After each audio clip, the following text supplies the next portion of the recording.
Did you file your income tax return for the financial year 2023-2024?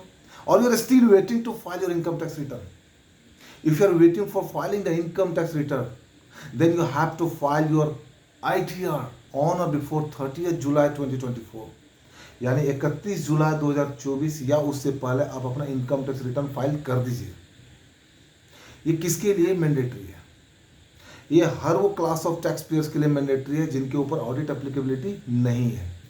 यानी आप individual class of tax payers हैं, proprietorship form बना करके आप अपना बिजनेस करते हैं, फॉर्म बना करके बिजनेस करते हैं, LLP बना करके बिजनेस करते हैं और आपके ऊपर ऑडिट एप्लीकेबल नहीं है, तो आपको 31 जुलाई 2024 या उससे पहले आपको इनकम टैक्स रिटर्न फाइल कर देनी है। अगर आप फाइल नहीं करते हैं तो आपके ऊपर पेनल्टी क्लॉज लगेगी जो कि आपकी फंड फ्लो का कहीं ना कहीं इम्पैक्ट करेगी। तो अभी आपके पास टाइम है, July month is going on. You have to simply go and file your income tax return.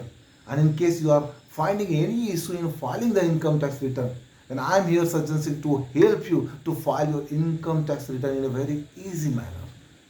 Now income tax return 31 जुलाई 2024 या उससे पहले आपको फाइल करनी है।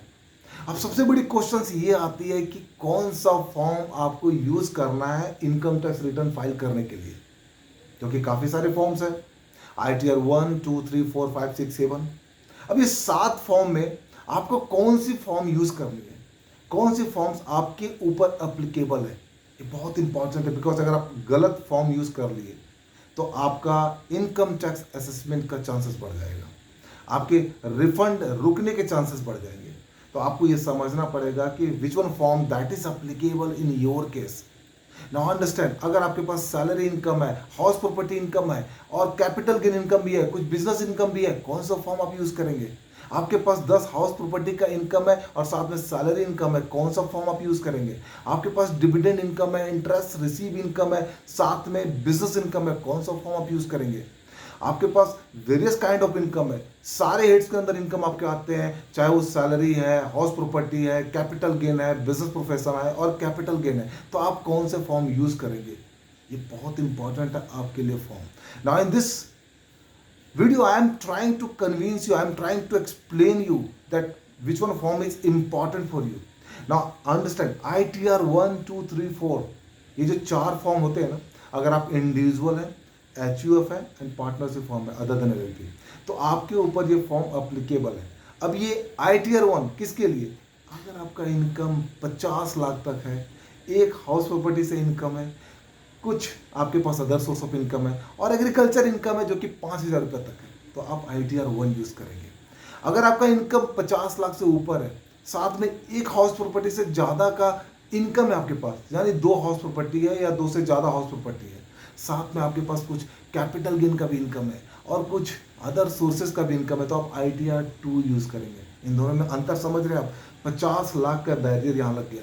अगर आपका इनकम 50 लाख तक है, ITR 1 में आप जाएंगे, 50 लाख से ऊपर है तो आप ITR 2 में जाएंगे।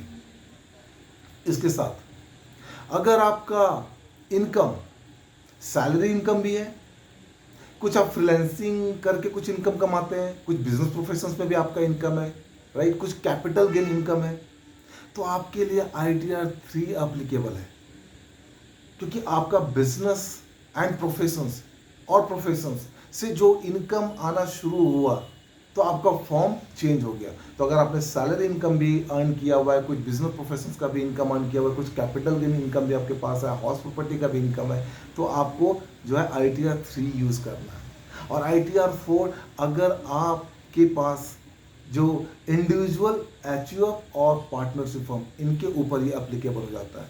तो अगर आपका प्रिजम्पटिव इनकम है, मतलब कुछ प्रिजम्पशन बेसिस पे आपने इनकम टैक्स के अंदर एक प्रोविजंस है 44 AD AEF, इसके अंदर अगर आप कवर्ड होते हैं और आपका जो टैक्स का कंपटीशन होता है, जो इनकम का कंपटीशन होता है, वो प्रिजम्पटिव बेसिस पे होती है, तो आपको ITR 4 यूज करनी है। ITR 5 LLP association of persons, body of individual, artificial judicial person, यानी इन सब के ऊपर अगर कोई भी फॉर्म अप्लीकेबल है तो ITR 5 अप्लीकेबल है। आप समझ रहे हैं? ITR 1, 2, 3, 4, 5। ITR 6 कंपनी के ऊपर, चाहे वो प्राइवेट लिमिटेड कंपनी है या पब्लिक लिमिटेड कंपनी है, यानी अगर इनके लिए तो ऑडिट मैंडेटरी है, तो चूंकि कंपनी के लिए ऑडिट मैंडेटरी है तो form is mandatory and the form name is ITR 6 और ITR 7 अगर आपके university, colleges, private institutions, financial institutions, banking, political parties, ये सारे जितने भी हैं सारे ITR 7 के अंदर कवर्ड होते हैं। तो as a individual class of person आप इस चीज़ को समझिए, आपके ऊपर कौन सा फॉर्म अप्लीकेबल है। आप अपनी इनकम का सोर्स को देखिए, क्या आप बिजनेस इनकम भी जनरेट कर रहे हैं, कैपिटल गेन इनकम भी है, म्यूचुअल फंड इनकम भी है, कुछ हाउस प्रॉपर्टी का भी इनकम है, कुछ इंटरेस्ट ऑन FD भी आपके पास है, कुछ इनकम टैक्स रिफंड का इनकम है।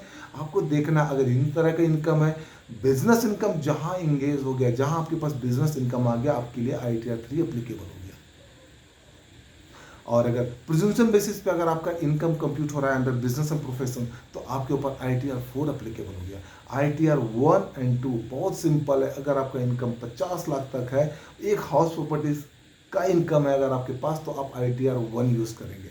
और अगर आपके पास 50 लाख से ऊपर का इनकम है, 2 हाउस प्रॉपर्टी या 2 से ज़्यादा हाउस प्रॉपर्टी का इनकम है, कैपिटल इनकम का इनकम है, अदर सोर्सेज का भी इनकम है, एग्रीकल्चर इनकम आपके पास 5,000 से ऊपर आता है, ITR 2 यूज करेंगे। यानी अगर आपका सैलरी इनकम 50 लाख से नीचे है एंड अदर इनकम, बिकॉज मैं टोटल इनकम की बात कर रहा हूँ, तो टोटल इनकम में आपके चाहे वो सैलरी इनकम हो गया, अदर इनकम हो गए, एग्रीकल्चर से इनकम हो गए, ये सारे आपको देखने पड़ेंगे। तो ये 50 लाख का टोटल इनकम का आपका लिमिट है। अगर इस लिमिट से ऊपर होता है तो आपको ITR 2 यूज करना है। बहुत ही सिंपल है, आप इस फॉर्म को यूज करें, फॉर्म फिलअप करें, इनकम टैक्स रिटर्न जरूर फाइल करें। The reason because when you are filing your income tax return, you are certifying that you have the income tax proof and income proof as well. आप एक चीज बताइए मुझे, one thing you have to clear, आप राम है, श्याम है, गीता है, सीता है, क्या है आपको कैसे पता चलता है? आपको आपका आधार कार्ड से पता चलता है, आपको अपना पैन कार्ड से पता चलता है। उसको प्रॉपर आधार कार्ड में एड्रेस भी आते हैं और पैन कार्ड में आपका पूरा नाम आता है। तो आप सीता है, गीता है, राम है, श्याम है, आपको पता चलता है आपके पैन कार्ड से, आपके आधार कार्ड से। सिंपली आपका इनकम का प्रूफ आपका ITR से पता चलेगा। और ये ITR इतना इंपॉर्टेंट है कि अगर आप कोई भी छोटा मोटा काम करते हैं, बड़ा काम करते हैं, बाहर जाते हैं, इंडिया से कहीं बाहर जाते हैं, वीज़ा लगाने के लिए जाते हैं, कुछ भी करते हैं, ITR तो आज की डेट में हर के लिए एप्लीकेबल है। तो in layman I am just trying to convince you, trying to explain you कि आप ITR जरूर फाइल करें।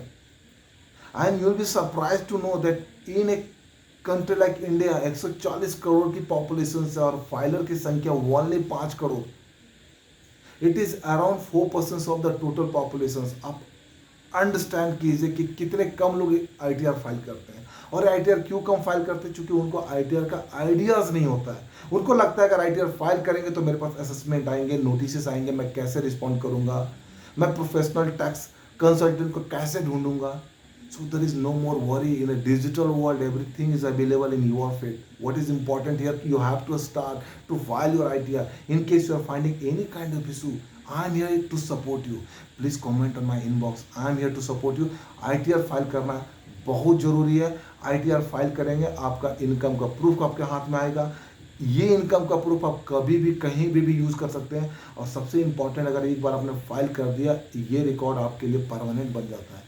क्योंकि कभी कभी क्या होता है कि अगर आप कोई एजुकेशन लोन लेने के लिए जाते हैं, या हाउसिंग लोन लेने के लिए जाते हैं, या फिर मैरिज लोन के लिए जाते हैं, या फिर किसी तरह का लोन के लिए जाते हैं, तो वहाँ पे बैंक आपसे पूछता है कि क्या आपके पास ITR की कॉपी है, क्या आप ITR फाइल करते हैं। तो understand the importance of this A small paper ITR।